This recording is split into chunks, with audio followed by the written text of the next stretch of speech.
Assista a seguir. Fala a Verdade.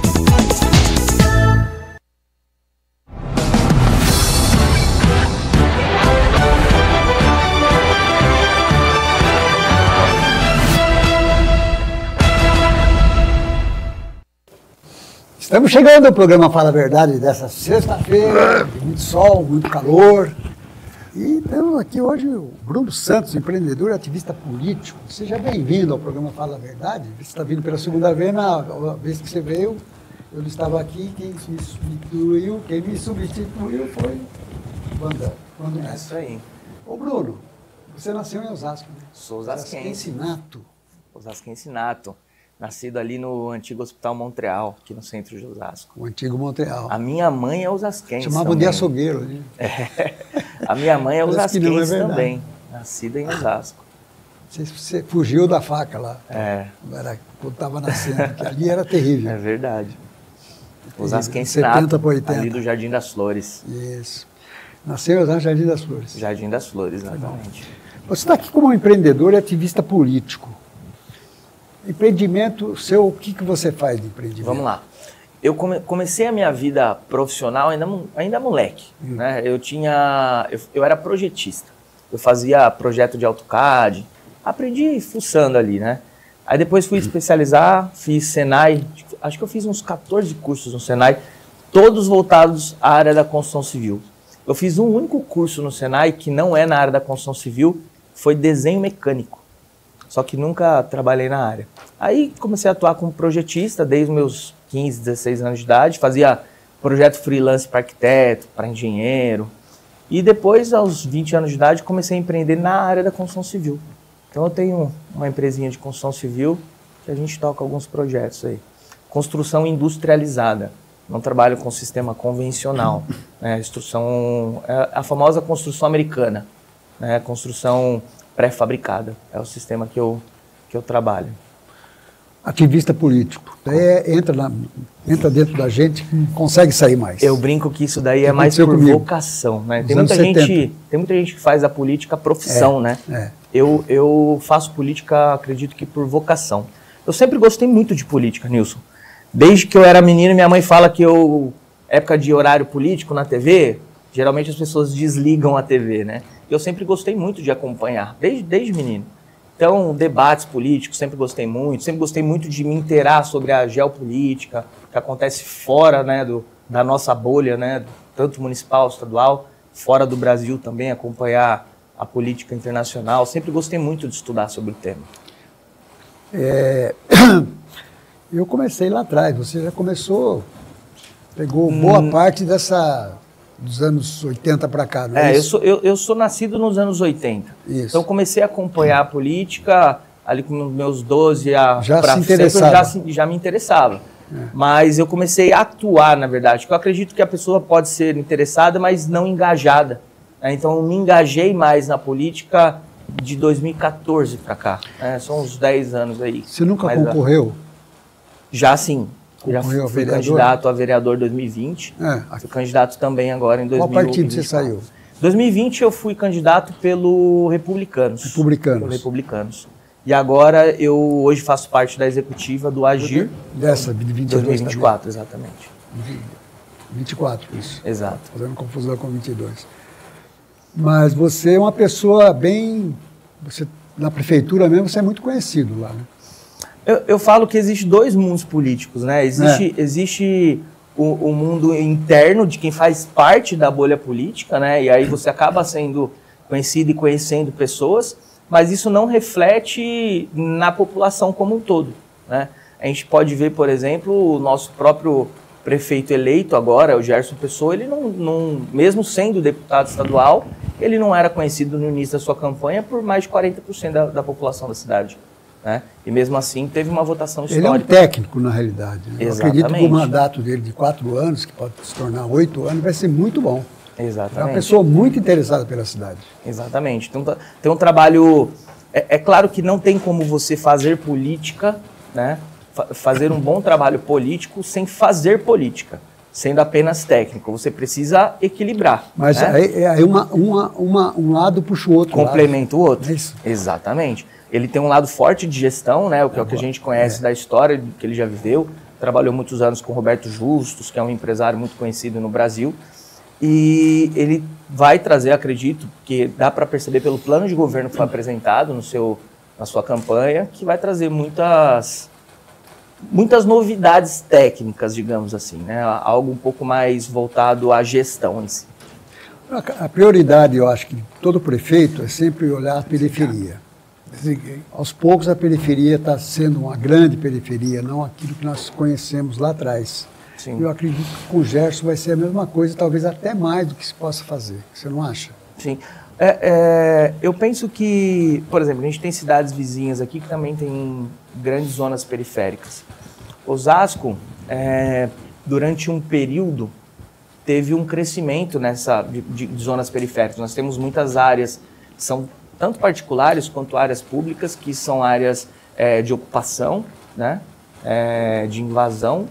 E eu acredito que dá para ser mudada essa realidade.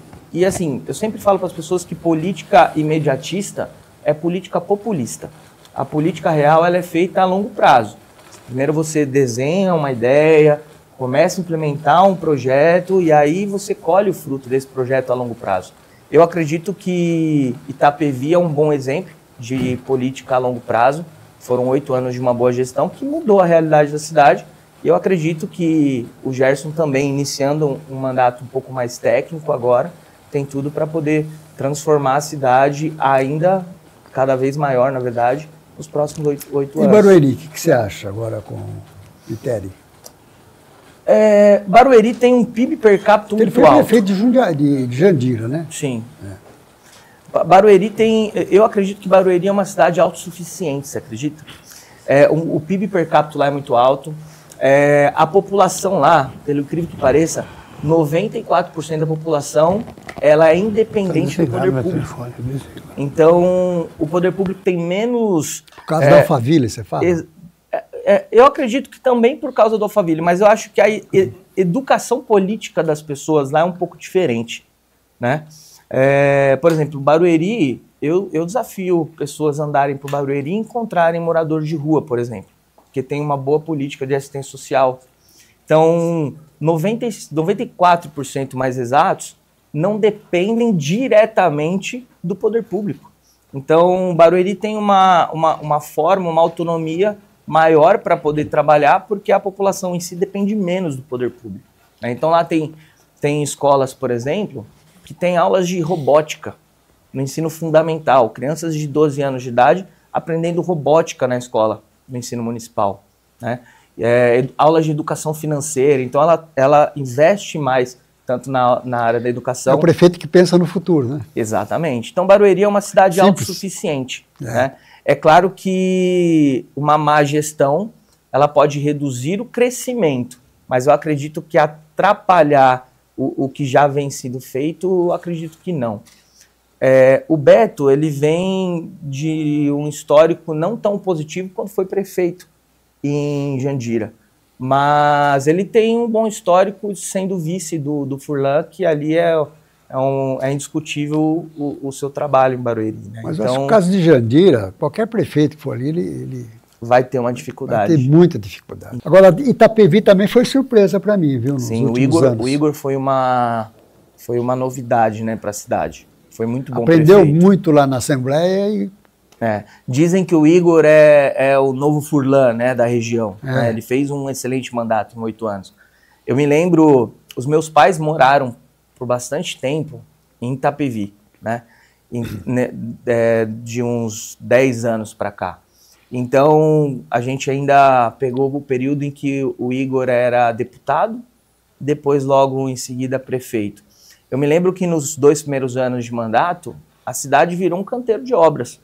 Muita gente criticava, inclusive, o Igor por isso, que o trânsito virou um caos. Foi mesmo. Só que depois disso colheram os frutos, né? Veio o resultado, né? Exatamente. Eu não gosto muito de usar a palavra revolução, né? Porque é algo muito... a palavra revolução traz algo muito, muito forte, mas ele revolucionou a política de Itapevi. Foi um excelente político. O resultado da eleição mostrou que ele realmente... Você sabe que em 2020, a reeleição dele foi a maior aprovação do país. Ele foi eleito com mais de 95% de aprovação. Isso. 98. Foi a maior aprovação do país. Nenhum outro prefeito atingiu 98% de aprovação. Então, foi um bom reflexo. É o resultado do bom trabalho. Né? Eu me lembro que o outro candidato a prefeito teve 4 mil votos. Lá em Itapevi, um prefeito, candidato a prefeito, 4 mil votos. Então, assim, foi praticamente unânime. Ganhou de WO. E esse agora que entrou no lugar dele, como é que ele chama? Teco. Que foi ao Teco, que é famoso lá também. O Teco foi vice do Igor, né? Foi vice do Igor, já foi vereador, já foi presidente da Câmara de Itapevi. É um político experiente da cidade. E aprende com quem está dando certo, né? Exatamente. Essa é a vantagem. É o caso agora daqui de Osasco. E a popularidade do prefeito, ele consegue fazer um sucessor com mais tranquilidade. Né? Aqui na nossa região, a gente teve esse reflexo muito claro. O Marcos Neves elegeu quem ele apoiou, o Furlan elegeu quem ele apoiou. Aqui, desde 2022, a gente viu a transferência de voto, o poder de voto do Rogério, transferindo o voto para o Gerson, que até então era uma pessoa desconhecida do cenário político externo, como eu disse, os dois cenários. Internamente as pessoas conheciam o Gerson, quem faz parte do cenário político. Agora a população em si não, né? Então o Rogério mostrou o poder de voto que ele tem, né, na transferência, tanto para deputado, e agora fazendo a maior votação da história, 75%. Dizem as boas línguas, não é mais, dizem as boas línguas que ele vai ser secretário do Tarcísio. O Rogério? É. Eu acredito também. Ele é muito inteligente. Eu não esperava, eu tinha muita boa amizade com ele na Câmara, que ele foi vereador várias vezes, e a gente sempre conversava. Ele sentava no cantinho lá, botava a cadeira do lado, e eu dentro da nosso espaço dos jornalistas ali, e a gente conversava muito, muito, muito, muito. Ele evoluiu tanto, de uma tal maneira, com tanta velocidade. Ele é muito inteligente. Sim. Para fazer com a cidade 8 anos o que ele fez, é inquestionável, ele merece parabéns. A capacidade que ele tem de converter... E é povão, né? Ele vai em qualquer lugar, tipo o Guaçupiteri, né? Ele tem uma capacidade muito grande. Chegou a conhecer o Guaçupiteri, né? Não conhecer, como prefeito, mas conhecer. Sim, a história sim. O Guaçupiteri, quando foi prefeito... É igual ele, assim, entrava em qualquer lugar, ia nas favelas, tudo, que se tornou muito popular, é o caso dele. Eu costumo brincar que o Rogério, ele é um showman, né? Ele é uma celebridade dentro do município, né? É um dos maiores políticos do estado de São Paulo hoje, considerado. Exatamente. Sem sombra de dúvida. Eu acredito que tem tudo para poder ser secretário do governo do estado. E uma cidade de segundo PIB, né? Do estado de São Paulo, só perde para Guarulhos. Porque não perde para Guarulhos. Não, na verdade a gente só perde para a capital. Exato, a gente está à frente de Guarulhos. Com quase o dobro de população. Está em 7º. Exatamente. Não conseguiu alcançar. Quer dizer, realmente Osasco é uma cidade próspera, um jovem ainda, né? Eu acredito que assim, Osasco ela tem algumas vantagens que faz com que ela seja uma cidade rica como é. Nós temos uma malha logística completamente privilegiada. Nós temos saídas para as marginais, saída para a rodovia Castelo Branco, para o Rodoanel, que pelo Rodoanel a gente tem saída para as outras 6 rodovias estaduais e federais. Então, quando fechar o círculo, nossa malha logística é muito privilegiada. Quando fechar o círculo, você vai para o aeroporto e vai no sentido contrário. Exato, a gente vai para Anhanguera, Bandeirantes, Regis Bittencourt, que é a maior rodovia federal do Brasil. Nós temos a Raposo Tavares, Anchieta, Imigrantes. Então, assim, Osasco tem uma malha logística muito privilegiada, né? O que faz com que grandes empresas, principalmente empresas que trabalham no setor logístico, migrem para a cidade, como o Mercado Livre. Escolheu Osasco porque tem uma facilidade muitos maior, anos né? ali, né? Muitos anos. Exatamente. O Livre, os donos do Mercado Livre viu aquela situação de Osasco e já sabia o que ia acontecer lá no futuro. Aqui é o lugar nosso. Exatamente. Tem trens, linha de trem de um lado, linha de trem para o outro lado, né? E agora vai passar o metrô, né? Vai entrar no Santa Maria ali, que é o município de Osasco, virando e Osasco também tem fez um bom trabalho de políticas públicas quando em 2017 aprovou uma redução no ISS para que pudesse abrilhantar os olhos, digamos assim, das grandes empresas, né? Você pega São Paulo, por exemplo, tem ISS de 5%, Osasco tem um ISS em alguns setores de 2%. Isso. Né? Para empresas grandes, né? Isso foi o que chamou as foi empresas. Foi o que chamou a atenção das empresas para migrarem para a cidade. É. Embora eu costumo brincar que assim, Osasco era um bairro da capital, mas eu ainda vejo a política municipal como uma cidade meio colonial, assim, sabe? Osasco se discute política de forma diferente como a gente vê na capital, por exemplo. Exatamente. Né? A gente vê uma Câmara Municipal mais voltada à governabilidade, então a gente tem... E eu não digo oposição, não, eu digo pouco trabalho de fiscalização, que é o verdadeiro papel do vereador. Isso a gente não tem grandes trabalhos assim dentro da cidade, a não ser alguns vereadores isolados que fazem, de fato, trabalho de oposição, né? Eu costumo dizer que os vereadores da nossa cidade, eles confundem ser base de governo com a não execução do trabalho de fiscalização. Você fiscalizar, na verdade, nada mais é do que você até ajudar o prefeito, que não tem olhos em todos os lugares, a poder resolver um problema que às vezes o próprio prefeito não sabe que existe, né? E o vereador está ali para poder executar esse trabalho. Então, isso eu sinto falta aqui em Osasco, de ter uma Câmara Municipal mais ativa nesse trabalho. Eu estava ausente, problema de saúde, agora estou de volta. Estamos aí, né? O pessoalzinho achou que eu não voltava, mas estou de volta. Fique à vontade para conversar. Não, eu falo muito com o Bruno quase todos os dias. O Bruno para mim é um privilégio ter a sua amizade, fazemos parte do mesmo grupo, né? Obrigado. Eu e você. Obrigado. E o Bruno, ele tem uma linha de pensamento, de raciocínio, que a qual eu tenho. Você falou uma coisa assim, o Osasco ainda tem uma mentalidade de algumas pessoas muito provinciana. Sim. Muito, né, arcaica mesmo. Dá a impressão que tem um alcaide, não é. Mas eu acho que isso, Bruno, com a sua ideia, com o trabalho, vai começar a se moldar. Não é para a nossa geração, nem para mim, nem do Ulisses, mas pode ser para você lá na frente. E você falando do Rogério, né? O Rogério é o Rogério é meu 14º prefeito com quem eu trabalho, né? Eu saí da Juco em 74 e entrei na prefeitura como office boy. O Rossi era o prefeito, o meu tio era o vice-prefeito, o doutor Valdo Simões, mas nunca tive moleza não. Eu tive que trabalhar, tive que estudar para chegar onde eu cheguei. Sim. Mas as suas ideias, Bruno, eu acho muito bacana, legal. É isso, né, Nilson, que a gente está precisando, essa dinâmica, essa mudança. É que tem alguns vereadores na Câmara, já estão muito mal acostumados, os caras se sentem como o príncipe, né? Aqueles príncipes lá da Arábia, Sheik, Rami, o cara se sente um pachá, né? Você sabe que é um pachá. Sim. Os caras se sentem assim. Explica para todos que é um pachá. Não adianta. Pachá é aquele cara folgado, né, que é dono de tudo, e não faz nada e fica só dando ordem e dá ordem errada, entendeu? A verdade é essa. Mas eu vou falar para você, meu primeiro prefeito com quem eu trabalhei foi o Rossi e o Rogério. Você falou do Rogério, eu quero voltar aqui.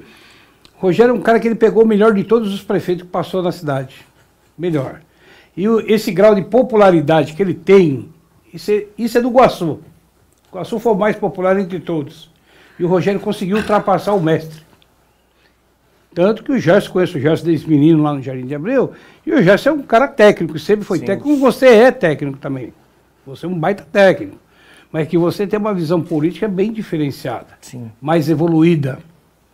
Sabe, Bruno, eu acho que é importante, né? E agora, com essa nova administração que está chegando, você vai fazer parte do quadro desses técnicos. Não sabemos, né? Não, mas eu acho que você vai... depender muito da formação do governo, está dentro de um cofre que está dentro de outro cofre.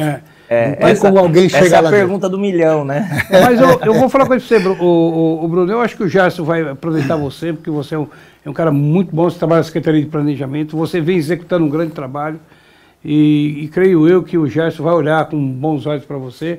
Eu estou feliz porque a gente está vendo alguém uma nova mentalidade. Aquilo que você falou, né? A gente está falando de Barueri. Barueri é um caso à parte, mas não é só o Alphaville, não. Que quem mantém Barueri em pé chama-se Petrobras. Ah, sim. A refinaria. São 150 milhões por mês de royalty, né? E eu acho que, eu creio que o Gerson, ele vai fazer esse grande trabalho com o apoio de vocês. Sem dúvida. Sabe que você é um inovador e vai fazer um grande trabalho de crescimento técnico e profissional para a cidade de Osasco. Você sabe que a forma com que eu penso política e a forma com que eu me coloco como ativista é muito voltada à questão de conscientização. Porque não adianta a gente querer mudar a política sem mudar a mentalidade da população como um todo, né? Quando eu disse que eu enxergo a cidade de Osasco politicamente, e aí voltando para o setor da população, ainda de uma forma mais provincial, é porque a população em si enxerga, por exemplo, a Câmara Municipal como o gabinete de zeladoria da prefeitura, né? E eu bati muito nessa tecla e eu acredito que, sem dúvidas, de forma impopular, porque a população está acostumada. Olha, eu preciso podar uma árvore. Ah, tem um vereador aqui no meu bairro, eu vou conversar com ele. Então a população acostumou a tratar o vereador como o zelador do bairro. E aí os vereadores, né, que antes de serem vereadores se tornaram líderes comunitários, etc., eles se colocam dessa forma e aí acaba tirando, de fato, o que realmente deveria ser desempenhado na Câmara Municipal, né?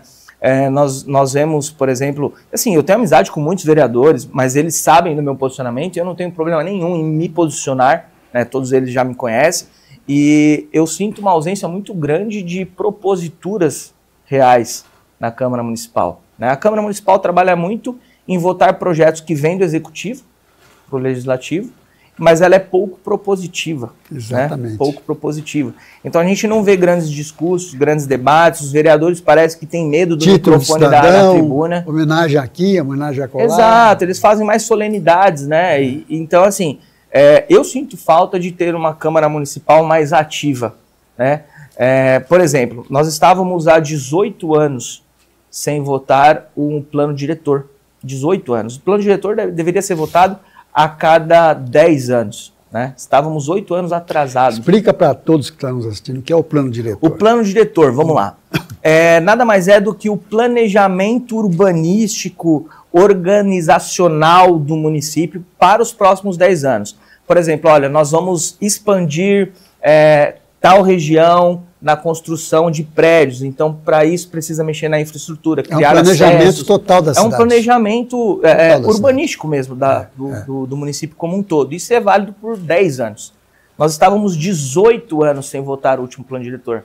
E quanto a cidade não cresceu nesses últimos 18 anos, né? Nós temos, por exemplo, poucas saídas de galerias de esgoto, o que acarreta enchentes em épocas de grandes chuvas, e tudo isso foi modificado através do plano diretor. E eu senti, eu participei ativamente, porque foi desenvolvido dentro da Secretaria de Planejamento e Gestão, na Secretaria Executiva chamada Procidade, inclusive dar os parabéns ao Juliano, que é o secretário, ao André Piovan, que é o diretor urbanístico da cidade, fizeram um excelente trabalho ali com toda a equipe. Eu senti a ausência dos vereadores em participar das audiências públicas feitas pela Prefeitura, e quando foi para a Câmara Municipal, os próprios vereadores chamavam os envolvidos da prefeitura para poder falar sobre o projeto, porque os vereadores estudaram pouco o plano diretor. Um projeto que vai mudar a vida das pessoas para os próximos 10 anos. Ou talvez até 18 de novo, né? Você entendeu?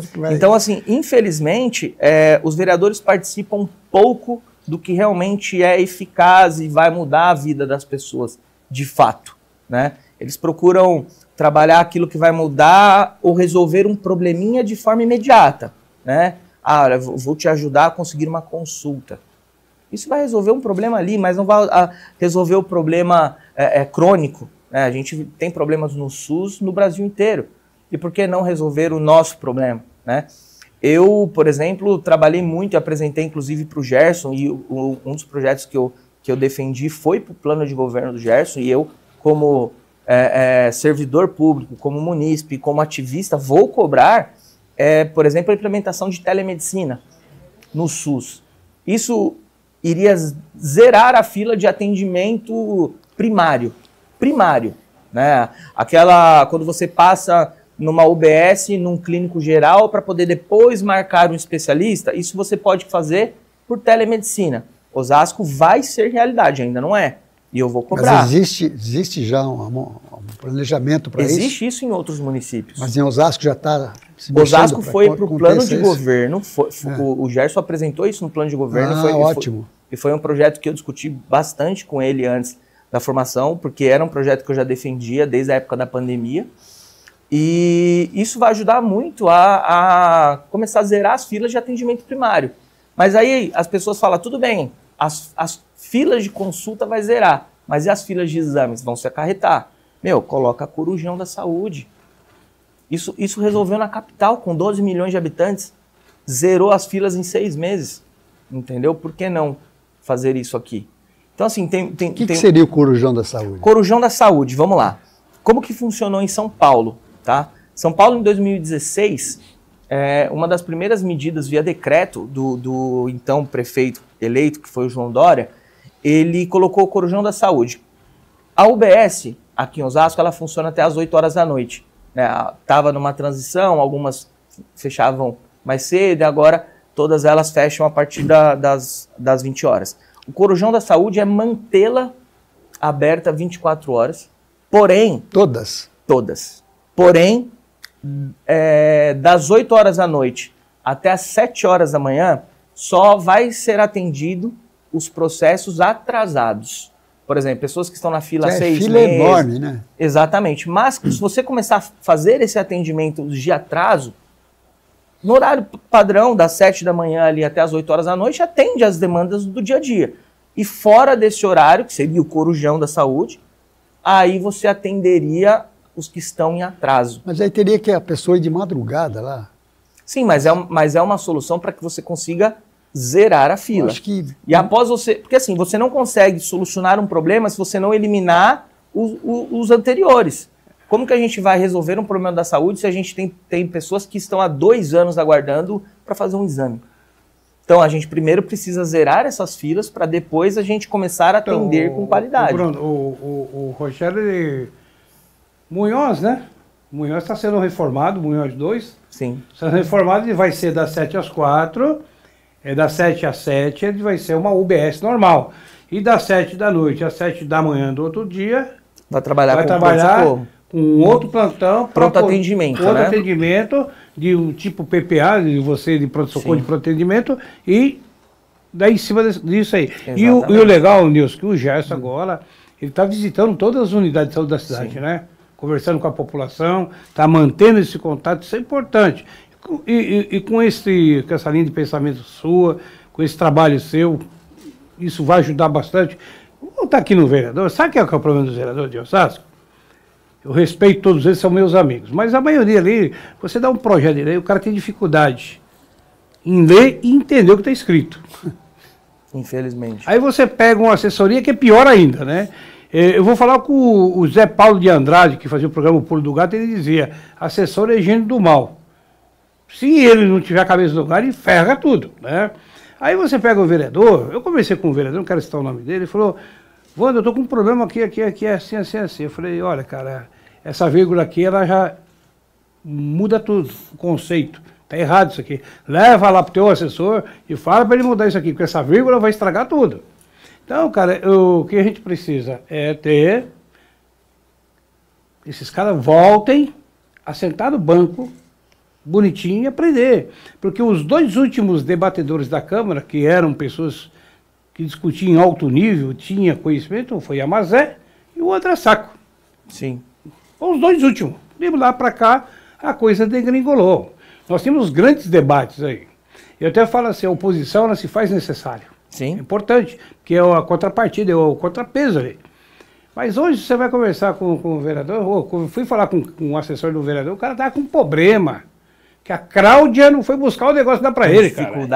Com dificuldade de conjugar o verbo, né? É difícil, cara, é difícil. Infelizmente. Eu e o Nilson, que vivemos o auge, né? Da grande política, dos grandes debates, né, Nilson? Nós vivemos isso, cara. Você sabe que essa semana eu conversei com o vereador eleito agora, de primeiro mandato, vai assumir primeiro mandato. Conversei com ele essa semana e falei, cara, a campanha acabou. Agora foca que você tem 4 anos de mandato. Ele, que nada, já vou começar a campanha de 28. Meus assessores vão ter vão precisar trazer pessoas para que eu atenda, já para eu começar a fazer contatos para 2028. Falei, cara, foca em propositura, foca em discutir projetos para a cidade. Você tem 4 anos de mandato. A campanha de uma reeleição, ela não é uma campanha de eleição padrão. A reeleição é você mostrar o trabalho que foi feito durante 4 anos para você merecer ter mais novos 4 anos, né? Só que essa não é a visão que infelizmente a grande maioria tem. Só um pouquinho. Você que está nos assistindo pela Com Brasil, para todo o Brasil, nós estamos encerrando por aqui. E vamos continuar para toda a região, daqui para frente, até o encerramento. Abraço a todos.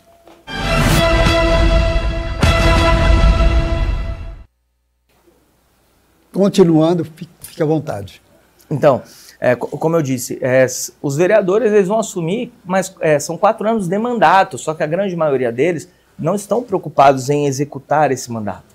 Estão preocupados já em formar mais lideranças para que eles tenham uma campanha mais confortável na reeleição, né? Então, infelizmente, nós não temos vereadores comprometidos com o mandato de forma propositiva, né? Durante a campanha eu apresentei diversos projetos. Eu acredito que, e na verdade eu ouvi muito isso, tá? Senti muita dificuldade com isso, de alguns outros candidatos falar assim, Bruno, a população não quer saber de projeto não. A população quer saber de matar fome. A população não está nem aí se você vai fazer isso ou aquilo. A população nem entende sobre isso. A população não está nem interessada em político. Então, assim, eu senti muita dificuldade nisso, né?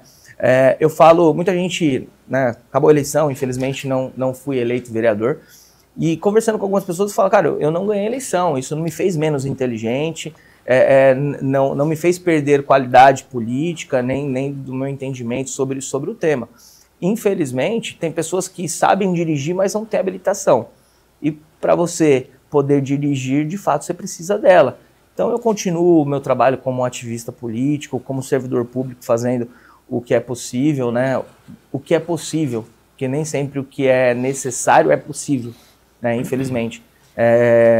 Eu vejo, às vezes, algumas divergências entre secretarias que acaba formando micro poderes paralelos, né? E isso acaba atrapalhando o projeto macro, né?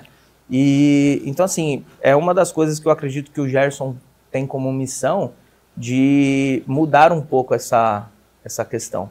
A gente sabe que existe aquela política partidária, né? Que acaba os partidos participando da gestão, mas isso não pode mudar a missão que é o projeto macro, a gestão municipal como um todo, né? E não apenas projetos partidários isolados, que aí eles acabam trabalhando somente aquela secretaria focada no seu próprio interesse. Eu acredito que os secretários precisam ter uma união maior para poder fazer um atendimento municipal. Né? Se falarem, né? Eu queria dizer, tem que pensar num todo, né? Porque você vai pensar no que o prefeito vai conduzir, porque isso vai refletir na população de uma forma geral, né? Sim. Tem um vereador aí, eu tive um problema muito sério com ele lá no Munhoz, né? O Adalto lá, ele pediu minha cabeça umas 3 vezes. Pediu minha cabeça, depois ele foi caçado e agora tomou pau, né? E eu comecei a fazer um trabalho no Munhoz, que eu morei lá uma época, e as pessoas ficaram sabendo que eu estava... vieram falar comigo, eu fui fazer o meu trabalho de servidor. E é servir o povo, a população. Graças a Deus, eu tive muito respaldo do Rogério, do Sérgio Diniz, me deram muito respaldo, o Valdir Ribeiro, quanto secretário de obra, né, que nos ajudou muito, né, Nilson? Então eu fiz o quê? Grande amigo. Eu fiz um trabalho que um servidor público tem que ser feito, claro. Voltado para a população. Foi você que fez? Não, foi o prefeito, né, porque o prefeito nos apoia, né, o Rogério é um cara que sempre nos apoiou, sempre nos deu toda a liberdade de trabalhar, porque nós trabalhamos dentro de uma norma, de um contexto. Eu acho importante. O que você está falando, eu acho que tem que se começar, igual a ter essa escola do parlamento lá na Câmara, né? Deveria pegar alguns vereadores, senta aí, meu filho. Vamos entender o que é isso. Não, eles ligam lá e falam assim, Bruno, o que é o LOAS? Eu fico... Já teve situação, assim, sem citar nomes de vereadores, mas já teve situação Da gente estar no gabinete e falar para o vereador como ele vai se posicionar referente ao projeto na Câmara, infelizmente. Porque não tem curso para ser vereador. Não tem. Mas o cara deveria ter faculdade, pelo menos, né? Existe. E é gratuitamente em muitos locais. Aí, se você procurar, você vai entender como que funciona a política, tudo, né? Só que não. A pessoa fica famosa como um vendedor de feira livre, esse negócio todo, que passa bastante gente. Zé da Melancia. Exatamente. E acaba realmente sendo eleito. Sim. Só que o problema é que dificilmente tem a reeleição, né? Consegue se reeleger. O que eu sempre digo eu sempre digo isso tanto nas redes sociais quanto pessoalmente. As pessoas que conhecem o trabalho que eu desempenhei, que eu desempenho como ativista político, sabem que eu tenho uma conversa muito franca e assim, sem medo de me posicionar. E eu sempre falo para os vereadores, leiam pelo menos o regimento interno da Câmara. Porque, infelizmente, muitos deles não conhecem o regimento interno da Câmara, né? Nós tivemos, no ano passado, uma situação de uma audiência pública, no qual um vereador que não foi inscrito para poder falar na audiência pública, isso é regimental, para que ele possa fazer o uso da palavra, mesmo sendo vereador, ele precisa estar inscrito. E, mesmo assim, o presidente da audiência pública permitiu que ele falasse, mas no regimento interno também fala que ele tem um tempo de fala, né? E aí o vereador passou desse tempo, o presidente que estava presidindo a sessão pediu para que ele encerrasse, ele ainda se prolongou e cortou o microfone. E aí ele fez um vídeo falando que ele, como vereador, estava sendo cerceado, que é o vereador Emerson Osasco, que ele estava sendo cerceado, censurado, que a Câmara Municipal não estava deixando ele exercer o serviço democrático e aquele monte de baboseira que ele fala. E aí eu fiz um comentário no vídeo dele, falei, vereador, leia o regimento interno no artigo tal. Só comentei isso. E aí passou mais umas 2 sessões, teve outra audiência pública sobre o mesmo tema, e aí ele estava com o livrinho do regimento interno embaixo do braço. Precisa então, você ensinar o cara? Falei, pelo menos a gente conseguiu pautar o vereador, né? Porque é o mínimo, é conhecer as regras da casa no qual vai trabalhar nos próximos 4 anos, né? Infelizmente, nós temos vereadores que, se forem buscar emenda parlamentar em Brasília, se chegarem em Brasília vão virar turista, porque não conhecem Brasília, entendeu? Não conhecem a Câmara Federal, muitos vereadores não vão à Assembleia Legislativa conversar com deputados, né? Vivem nas suas bolhas, vereadores bairristas, né? E isso precisa ser mudado pela representatividade que a cidade tem. Quantos projetos poderiam ter sido feitos, né? Porque a maioria, eles não sabem fazer projeto para buscar essas emendas parlamentares, que nós temos muito dinheiro lá. Sim. Para obra, para saúde, para cultura, para o esporte, para isso, para aquilo. Por isso eu falo assim, né? Eu estou para me aposentar, né, Nilson? Sou baita, eu vi o Rogério crescer no Jardim de Abreu. Se aposentar é para receber o dinheiro, mas você vai continuar trabalhando. Não sei, vamos ver. Nunca para de trabalhar. Vou continuar, acho que vou dando aula, vou continuar dando aula, né? Eu vi o Rogério crescer no Jardim de Abreu, eu ajudei na primeira campanha dele, depois não ajudei na segunda. Eu vi o Rogério virar prefeito, eu vi o Gerson crescer, né? Um abraço lá pro pai dele, né? Seu Dedinho, né? Nosso amigo aí. Abraço, Dedinho, meu amigo. E sabe, cara, eu estou muito feliz, eu estou vendo o Gerson, quando o Gerson veio para a CETID, a cabeça dele, cara. Então, eu vejo você e ele, vocês têm uma dinâmica de prosperidade, vamos falar bem assim. Pessoas que, eu sempre falo assim, eu sou professor de história. Eu não olho para o passado, eu tenho que olhar para frente, né? Eu tenho que, porque a história, ela já diz assim, o que passou está feito, filho, não vai mudar. O futuro não aconteceu, vou fazer o presente. E eu acho bacana que o Gerson ele tem esse olhar de começar a moldar tudo agora para o futuro, que você sempre falou, uma política essencialmente boa, ela tem que ser feita a longo prazo. A longo prazo. Nada a curto prazo dá certo, né? Então, o que acontece? Eu fico feliz vendo ele, vendo você, que trabalha com a razão. Vocês não são emoção. Sim. Vocês não são apaixonados, igual, né? E isso é importante, né? O Celso, eu trabalhei com o Dr. Celso por 30 anos. O Celso foi um grande administrador. Um dia, eu dirigindo para ele, nós íamos para Campo de Jordão, num encontro lá de prefeitos, e ele falou assim, Vando, para ser para ser secretário da saúde, você não tem que ser essencialmente médico, você tem que ser administrador. Sim. Eu sou médico, você sabe disso, você me conhece há tantos anos.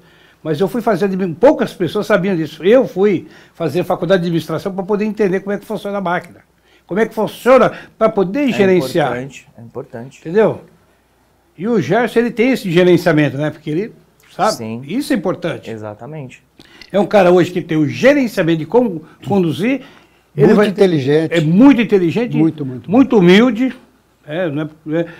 E eu vejo você também, trabalha com gerenciamento. Muitos da Secretaria de Planejamento trabalham com secretaria muito técnica, né? Grande do CEDEN, né? A grande maioria das secretarias, elas fazem atendimento à população, né? A Secretaria de Obras recebe ofícios, demandas da população, retirada saúde, de entulho, tapa-buraco, tal. Secretaria do Meio Ambiente, todas elas recebem demandas da população. A Secretaria de Planejamento e Gestão, ela recebe as demandas da gestão pública como um todo, né? Então a gente faz, por exemplo, a construção da Lei de Diretrizes Orçamentárias, a construção da lei orçamentária anual é feita dentro da Secretaria de Planejamento. Por exemplo, agora está sendo feito um relatório de gestão, vai ser uma prestação de contas do mandato do Rogério, que foi feito durante esse mandato. Então, esse relatório de gestão é feito num departamento dentro da Secretaria de Planejamento. Então, é uma secretaria muito técnica, né? Até quero mandar parabéns a todos os colaboradores lá da CEPLAG, que são pessoas extremamente capacitadas. Um abraço pro Pantera, viu? Pantera é excelente. Nossa, o Pantera é fera. O Douglas, inclusive, ele é o responsável pelo relatório de gestão, ele é o diretor Você precisa trazer esse menino aqui, viu, Nilson? Pantera. O moleque é bom demais, né, cara? É extremamente técnico. Você trabalha aqui comigo, né? Então você tem que convidar. É um diretor extremamente técnico. Eu nunca neguei o convite seu de alguém. Cara, ele é maravilhoso, né, cara? Maravilhoso.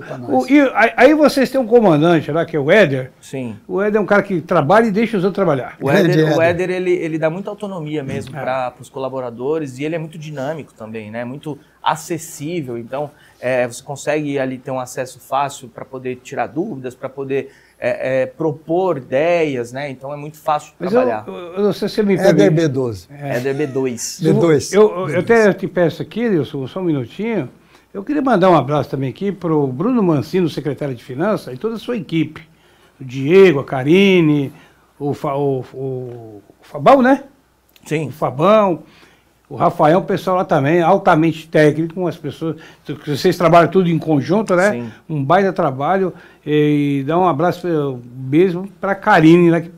Baita secretária, subsecretária, viu? Eu quero agradecer a sua presença aqui, você tem que voltar mais vezes aqui, poxa. Sempre sentar do meu lado aqui, me ajudar ainda, do lado do Vando aqui, porque realmente é uma pessoa muito inteligente. Obrigado. Obrigado pela sua presença.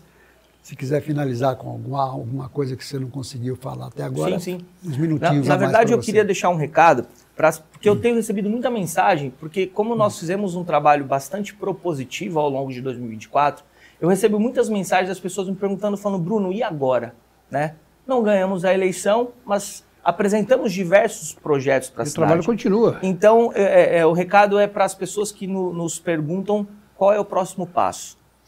O meu trabalho político, ele independe do cargo eletivo, porque eu sou um ativista político.